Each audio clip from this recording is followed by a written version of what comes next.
দেখুন, নরেন্দ্রপুরে যেটা হলো, নরেন্দ্রপুর রামকৃষ্ণ মিশনে যে 18 বছরের ছেলেটা যেটা হলো, সেটা খুবই দুঃখজনক। আমেন।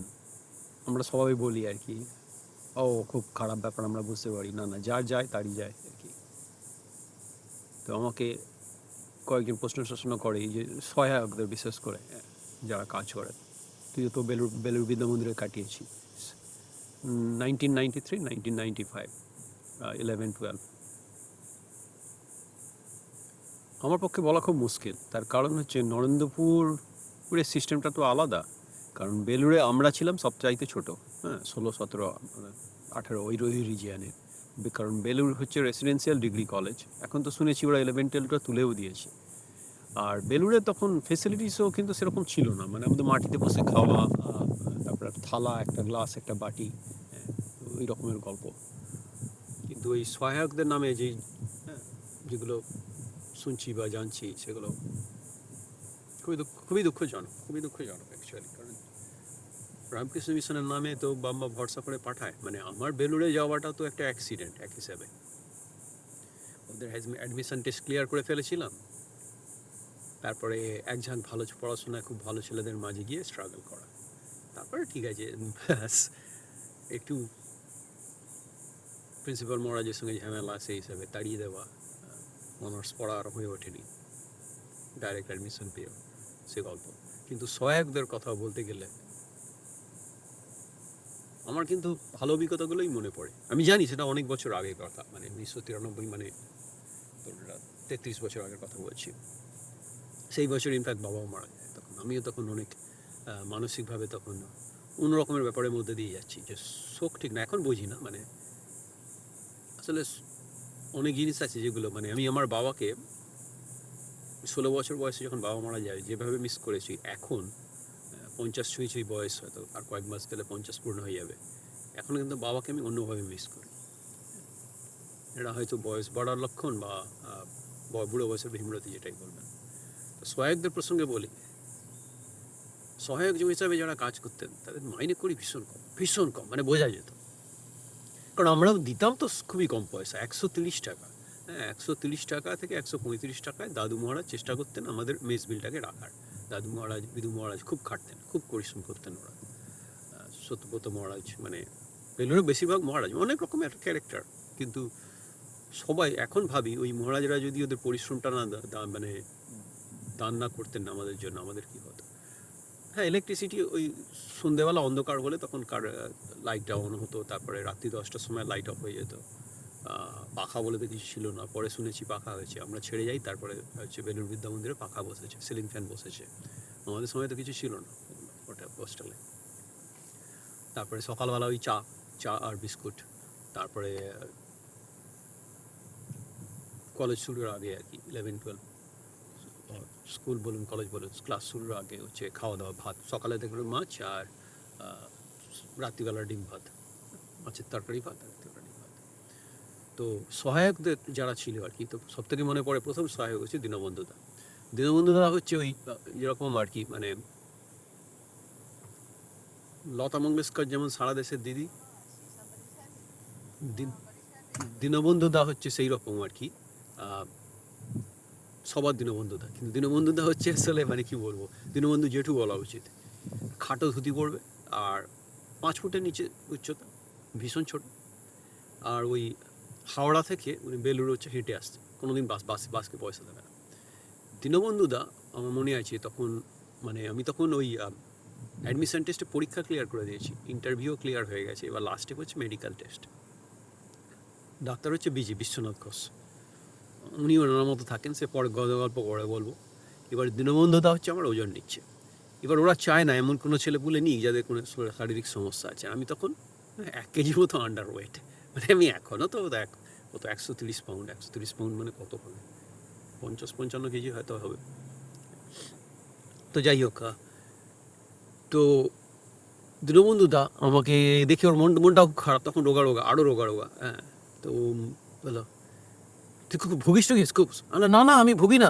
লাস্ট মানে আমার খুব শরীর খারাপ হয়েছিল বোঝা, তখন ক্লাস 4-এ পড়ি। হ্যাঁ, তখন শরীর খারাপ হয়েছিল। ও বলে দীনবন্ধুদা করলো কি, আমি বলি হোয়াইট লাই আর কি, দীনবন্ধুদা আমার ওজনটা জাস্ট 1 কেজির মতো বাড়িয়ে আর কি, জাস্ট যাতে মিনিমাম যেটা হয়, যেটা হলে ওদের অসুবিধা না হয় সেটা করে দিলাম। তাই হচ্ছে আমার প্রথম সহায়ক আর কি, যদি বলেন সত্যিকারের সহায়ক। দীনবন্ধুদার ওই হোয়াইট লাইটটা না হলে আমার হয়তো বেলুড়ে পড়া হতো না। দীনবন্ধুদা, আর দীনবন্ধুদা ওই রকম আর কি। দীনবন্ধুদা হচ্ছে সবার ডান হাত, বিশেষ করে প্রিন্সিপাল মহারাজের। আমাদের যখন ফোন বসে, পাবলিক ফোনই বসে, তো তখন আমরা ওই বদমাইশি করতাম আর কি। একটা ফোন নাম্বার পেলেই আর কি পাবলিক ফোন আলটিমেট তুলেও দেয়, ম্যাচ 1 মাস বা 1.5 মাস পরে অভিযোগ পেয়ে। ওই খবর কাগজ বা যাই হোক যেখান থেকে যে আমরা ফোন নাম্বার পেতাম সেগুলোই ফোন করা হতো। রাত্রি 12টার সময় বলছি ফোন করে গাড়ি কিনবো, বা এই রকমের আর কি, মানে বদমাইশি। তো কোনো কম বয়সে এখন খারাপ লাগে, ভাবলেও বাইরে লাগে মানে। কিন্তু তারপরে বাইরে খেতে গিয়ে খাওয়া দাওয়া তো ওইরকম, সবাই তো একটু বাইরে খেতে যেতে চায়। হ্যাঁ, বিয়ে বাড়ি হোক, শ্রাদ্ধ বাড়ি হোক, যা একটু ভালো জামা কাপড় পরে বাইরে গিয়ে সবাই ধরা পড়ে গেছিলো একবার। ওই আর কি, সব পাখি মাছ খায়, দোষ খায় মাছ রাঙার। তো যাই হোক, সে খুব বাজে ব্যাপার হয়ে গেছিলো আর কি।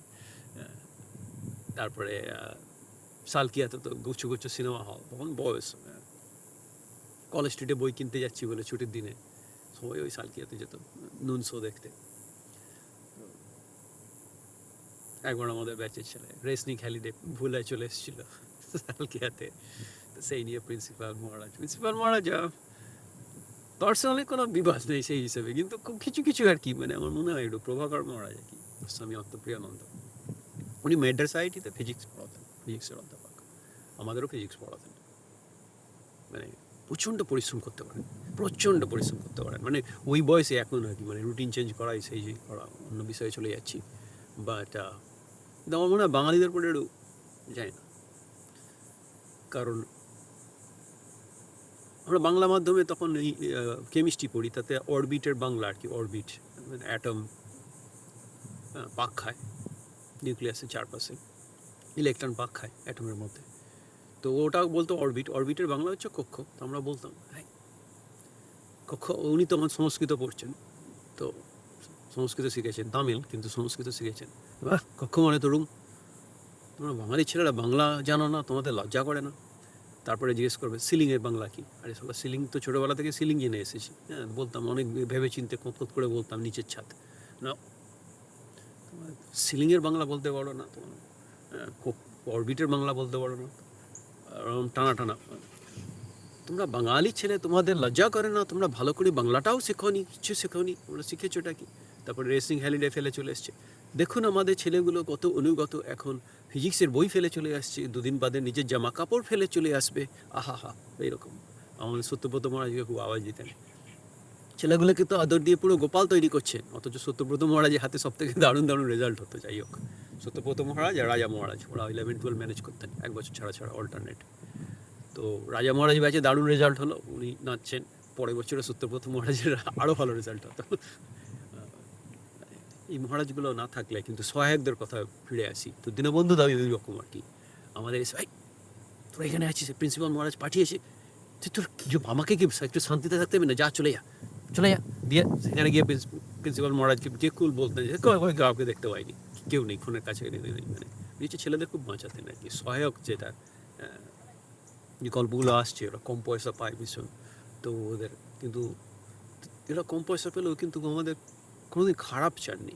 দীনবন্ধুদা তো নয়, মানে দীনবন্ধুদা হচ্ছে আমার প্রথম মানে সহায়ক হিসাবে মিট করা, যে আমার মেডিকেল টেস্টে আমার একটু ওজন বাড়িয়ে লিখে দিয়েছিল 1 কিলো মতো, যাতে আমাকে ভর্তি হয়ে যায় ওখানে, ওইটার জন্য না কেটে যায়, মেডিকেল টেস্টের জন্য না কেটে যায়। আর তারপরে সহায়ক, আমাদের পার্মানেন্ট সহায়ক ছিল সত্যব্রত মহারাজের ডান হাত, আর বাম হাত হচ্ছে বেনুদা আর রামদা। আর রামদা তো মানে কি বলবো, রোগা রোগা আমার মতোই আর কি, একই রকমের টাইপ। ইনফ্যাক্ট আমাকে লোকজন জিজ্ঞেস করতো যে রামদা আমার কোনো আত্মীয় স্বজন কিনা, আমি রামদা থ্রু দিয়ে এসেছি কিনা। মানে আমরা তো শুনি আর কি রোগা রোগা একটু। আর ওদের ভোরবেলা উঠে ঘন্টা বাজিয়ে বাজিয়ে ছেলেদের ঘুম থেকে তোলা থেকে শুরু করে সব কাজ করতো, সমস্ত কাজ। মানে যে হাসি মুখে সব কাজ করছে, দেখুন ওই কম পয়সায় ওই ছেলেদের, ওরাও তো মানে ইয়াং। আর বেনুদা অনেকটা ইয়াং, রামদা সেই তুলনায় একটু একটু বড়, বা স্টিল মানে, কিন্তু ওরা কোনোদিন আমাদের যে কোনোদিন খারাপ করেনি। ডিসিপ্লিন রাখতে হবে, আমাদের তো একদম মানে মাথায় উঠে নাচবে, কিন্তু কারো ক্ষতি করা বা এ করা সেটা নয়। আর ছিল হারাধন্দা, আরও এক সহায়ক হচ্ছে হারাধন্দা। হারাধন্দা হচ্ছে ও মানে সব মানে অলরাউন্ডার। হারাধন্দা হচ্ছে আমাদের বায়োলজির ওই কলেজ স্ট্রিটে গিয়ে আর কি বায়োলজির বক্স কেনা বা বই কিনে আনা, পাঠ্য বই, সহায়ক বই বলুন কিনে আনা, ওটা উপরি একটু রোজগার হতো আর কি। মানে হয়তো হারাধনদার কলেজ স্ট্রিট থেকে একসাথে সবগুলো অর্ডার নিয়ে বইয়ের পয়সা আগাম দিয়ে দিতে হবে, তারপরে হারাধনদা গিয়ে বইগুলো এনে একটি করে আবার ফেরত দেবে। তারপরে হারাধনদা হচ্ছে দুপুরের খাবারের সময় এক্সট্রা ওই ডিম ভাজা আর রুটি, পাউরুটি বিক্রি করতে। তো যাদের যাদের পয়সা আছে, যাদের বাবা মা হাতে পয়সা দেয়, তারা ওই দুপুরে হয়তো খিদে পায় তো, কারণ সকালবেলা খাবার দেবে, তারপরে আবার খাবার হচ্ছে ওই একদম ক্লাস পাস শেষ হওয়ার পরে হয়তো বাদাম মুড়ি বা ছোলা সেদ্ধ মুড়ি, বা যেদিন যেটা হতো, বা সপ্তাহে একদিন হচ্ছে আমাদের লুচি হতো, শনিবার দিন, মানে শনিবার আর রবিবার ভুলে গেছি, শনিবার সম্ভবত লুচি আর আলুর দম হতো। কিন্তু বেশিরভাগ দিনই মুড়ি আর একটা কিছু থাকতো, বেশিরভাগ দিনই হয়তো বাদাম মুড়ি থাকতো, মানে বাদাম ভাজা মুড়ি বা ছোলা সিদ্ধ মুড়ি বা সামথিং কিছু একটা মুড়ি খাওয়া হতো।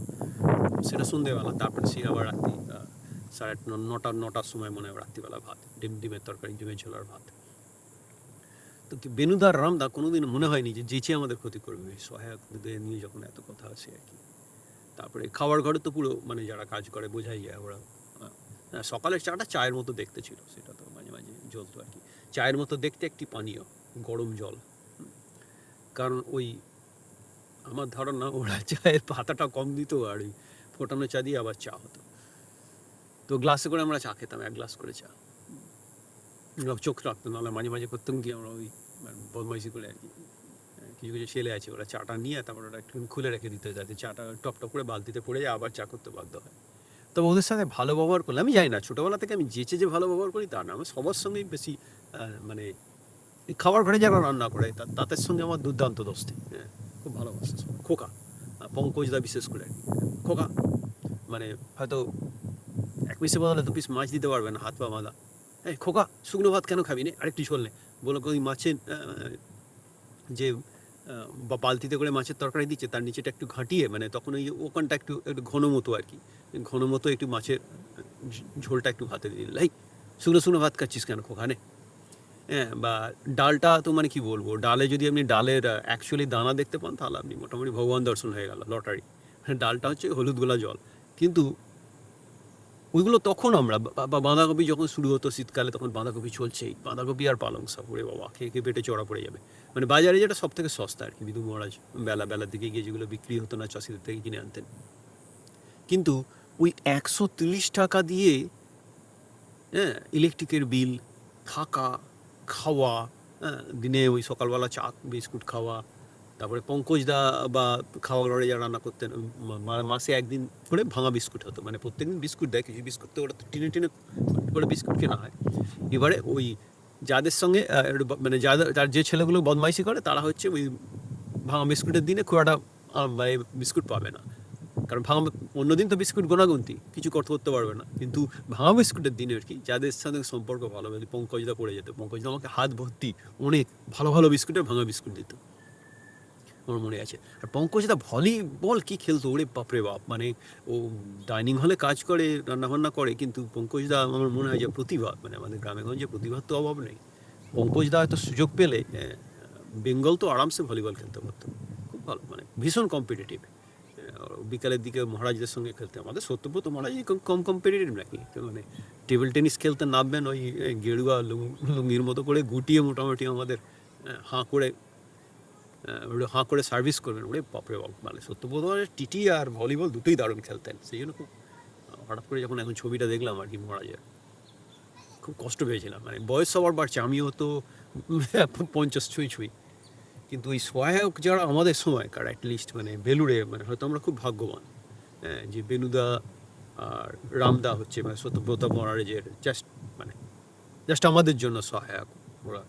আর দীনবন্ধুদা হচ্ছে অল ওভার দ্য ক্যাম্পাস, হারাধনদা স্টাডি হল ম্যানেজ করতেন। তো হারাধনদা নিজে ঘুমাবে, কিন্তু ঘুম থেকে উঠে বাকি সবাইকে ঘুম থেকে তুলে দেবে, অদ্ভুত ব্যাপার। আর 16, 17, 18 বছর বয়সী বাচ্চাদের সামনে কারোর নাম যদি হারাধন হয়, তাহলে বুঝতেই পারছেন। কিন্তু জানি না, মানে নরেন্দ্রপুরের ওই গল্পটা শুনে খুব মনটা খারাপ হয়ে গেল, সবাই সহায়কদের ওপরে পাচ্ছে, কিন্তু হয়তো আমাদের কপালের জোর, মানে আমাদের কিন্তু সহায়কদের খুব ভালো অভিজ্ঞতা ছিল, আমাদের ধরিয়ে দিত, ভুলখাল করলে পেছনে লাগতো, মহারাজকে বলে দিত, এই করতো, সেটা তো ওদের কাজ।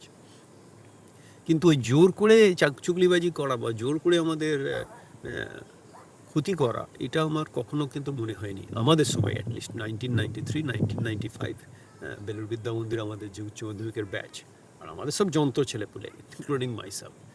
মানে সব আমরা নতুন নতুন সব কায়দা বার করতাম, মানে বালতির মধ্যে মুখ ঢুকিয়ে জোরে আওয়াজ করলে বা বাঁশি বাজালে সেটা কি সুন্দর সেকেন্ড ফ্লোর থেকে সারা হলে চলে যায়। তারপরে রাত্রিবেলা হারিকেন জ্বালিয়ে পড়াশোনা করা, মানে 10টার পরে পড়াশোনা করলে তখন হারিকেন জ্বালিয়ে, কিন্তু কি পড়াশোনা হতো সেটা আমরাই জানি। ভালো ছেলেরা ভালো পড়াশোনা করতো, এছাড়া গণ্ডগোলে পাবলিক তারা তাদের মতো পড়াশোনা করতো। তো তো আমাদের সময়টা কিন্তু, তবে একটা ছিল যে পরিচয় যেটা বলি, কিন্তু তাদের ক্ষতি করতো আমাকে, মানে জুনিয়রদের ভালোই ভালোই কে কীভাবে পড়াশোনা করবে টরবে। যেমন ফিজিক্স ডিপার্টমেন্টটা তো দুর্দান্ত জঘন্য ছিল আর কি, মানে জঘন্য ইন দ্য সেন্স ইন্টারেস্টিং, মানে যারা পড়াশোনা না করে আসবে তাদের বাস। আমার তখন শুনেছি বেলের বিদ্যা মন্দির আর 11 আর 12 নেই, ভালোই হয়েছে। হ্যাঁ, কারণ খুব মুশকিল হতো যারা বাড়ি থেকে পড়াশোনা না করে আসে আর কি, আমার মতো তাদের খুব খুব অসুবিধা, নিজে নিজে পড়ে পড়ে আস্তে আস্তে। আমার মনে আছে আমি প্রিটেস্টে ফেল করেছিলাম, 189 পেয়েছিলাম টোটাল 189। সেখান থেকে টেস্টে হয়েছিল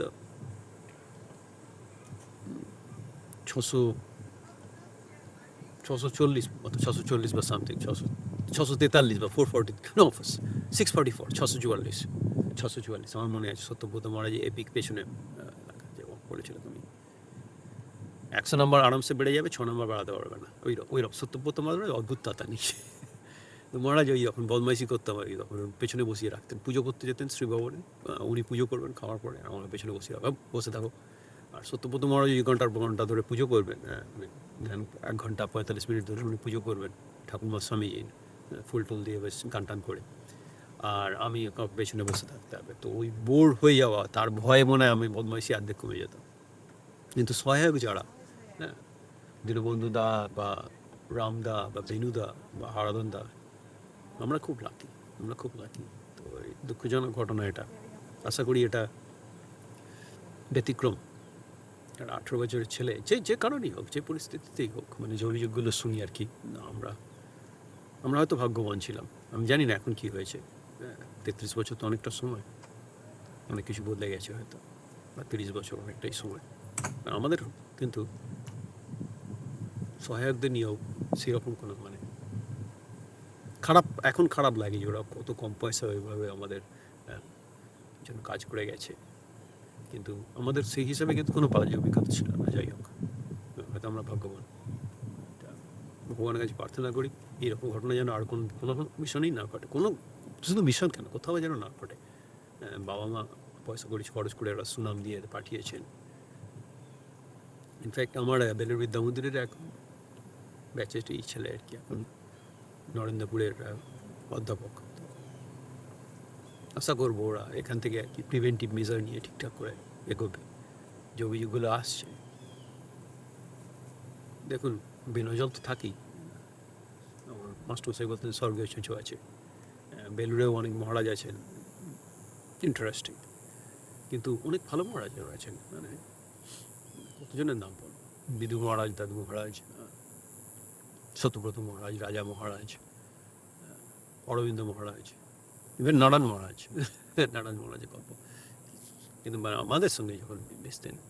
তারপরে আমাদের আবার কামু মহারাজ ছিলেন, কামু মহারাজ আসল নাম জানি না, মহারাজ আমাদের পেছনে কী করছো, বয়স্ক মানুষ একটু, একটা মানসিক সমস্যা আছে, তোমরা পেছনে লাগছো। আমরা কামু মহারাজ ক্যাম্পাসে এলেই আমরা পেছনে শুরু করতাম। কিন্তু সহায়ক যারা ডাইনিং হলে, ওরা যে কাজ ভালো রান্না করতে পারতো না তা নয়, কারণ যখন আমাদের কোনো অনুষ্ঠান হতো, বিশেষ করে যখন ওই বিদ্যা মন্দিরের পুনর্মিলনের উৎসবগুলো হতো, রিউনিয়ন উৎসবগুলো যখন হতো, তখন কিন্তু এরাই ডাইনিং হলে দুর্দান্ত রান্না করতো, দুর্দান্ত রান্না, মানে একদম ফ্রাইড রাইস থেকে শুরু করে কি সুন্দর রান্না করতো। তো আমার মনে হয় ওদের ওই রেস্ট্রিকশানটা ছিল আর কি, ওদের যেমন চিনি দেবে সেরকম মিষ্টি হবে। এখন যেটা বুঝি আর কি, আমাকে যেমন 3টে বাচ্চাই দেশে আছি, একটা চাকরিতে হয় না, ফলে আমাকে ডলার স্ট্রেচ করতে হয়। তখন এখন এই বোধবুদ্ধিগুলো আসে, তখন 16, 17, 18 বছর বয়স, ওই বুদ্ধিগুলো আসেনি। তখন চাটা একটু টেলটে, মানে চায়ের স্বাদ নেই তখন, ওই ঠিক আছে। তারপরে ডালটা পুরো জলের মতো, মাছের পিসটা একদম ছোট ছোট ছোট ছোট, কিন্তু 130 টাকা 1 মাস ধরে, হ্যাঁ, ইলেকট্রিকের বিল দেওয়া, খাওয়ানো, থাকা। আমার মনে হয় বাড়িতেও তখন ওই সম্ভব ছিল না। হ্যাঁ, তা সেটা দাদু মহারাজই চেষ্টা করতেন আর কি। দাদু মহারাজ লোকাল ব্যাংক চালাতেন, যাতে বাড়ি থেকে যাতে টাকা পয়সা নিয়ে এসে যেগুলো যাতে হারিয়ে ফারিয়ে না যায়, দাদু মহারাজের ব্যাংকে রাখতে হতো। 10 টাকা চাইলে ও 2 টাকা দেবেন বা 5 টাকা, কত আছে জিজ্ঞেস করবেন দাদু মহারাজ। কিন্তু ওই ওই যে মিতব্যয়িতা, আমি বলি কিপটেমি, আমার বর্দা বলে তুই মিতব্যয়ী, না না আমি কিপটে। তো ওই ওই আর কি, মানে আয় বুঝে ব্যয় করা বা চিপে থাকা। এই যে ক্যাম্পিং ট্যুরটা আমি করি এক হিসাবে হয়তো ঝামেলা, ভয় লাগে, কিন্তু আমার মনে হয় যে আমার ছেলেপুলেগুলো এখানে তো জন্মেছে, এরা এই 1950 স্কোয়ার ফিট একটা হাউসে প্রত্যেকের নিজের বেডরুম থাকতে হবে, 3খানা বাথরুম, এই যে আলস্য একটা বিলাসিতা খানিকটা। তারপরে আমরা বড় হয়েছি, হ্যাঁ, 6 ভাই বোন, বাবা মা 7-8 জন, আর আমার বাবার মা মানে ঠাকুমা কে বাবার 2 ভাই কাছে রাখতেন না, তো আমাদের কাছেই থাকতেন। তো আমরা 9 জন, ওই ঠাকুমার একটা ঘর আর আমরা আর একটা ঘরে 8 জন আর কি, ঠাসাঠাসি করে ওই হয়ে বড় হওয়া। এটা আমার মনে হয় এই ক্যাম্পারের মধ্যে ওটা খানিকটা টেস্ট পাই আর কি সেই হিসাবে। তো বিদ্যা মন্দিরে ওই 2 বছর, 5 বছর হওয়ার কথা ছিল, তাড়িয়ে দিয়ে 2 বছর। সেটা আমারও দোষ খানিকটা, তর্ক করা, প্রশ্ন করার দোষ, যেটা আমার ছেলের হয়েছে এখন, 11 বছরের ছেলে, প্রশ্ন করে উড়িয়ে দেবে। ওকে। তো না, সহায়কদের সম্পর্কে আমার সত্যি কথা বলতে কি বাজে কিছু বলতে পারবো না এত বছর পরে। তো আশা করবো নরেন্দ্রপুরের ঘটনাটা যেন ব্যতিক্রমী হয়। ভগবানের কাছে প্রার্থনা করি বাবা মা আত্মীয় স্বজনদের শোক সারিয়ে ওঠা, মানে যার গেল তার গেল। যত দিন যায় তত তো এগুলো বোঝা যায়। মানে আমি নিজের দিক থেকে বলি, আমার অনেক ছোটোবেলায় অনেক বন্ধু বান্ধব মারা গেছে, আমি তাদের মিস করি আর কি, একসাথে বড় হয়েছি, বা নিজের আত্মীয় স্বজন যারা। তো যাই হোক, ভগবানের কাছে প্রার্থনা করি যাতে এরকম ঘটনা নরেন্দ্রপুর বলুন, বেলুর বলুন, কোথাও যেন না ঘটে, কোনো জায়গায়, মানে সারা ভারতবর্ষে বা সারা পৃথিবীতে যেন না ঘটে। ভালো থাকবেন সবাই, আবার আসবেন।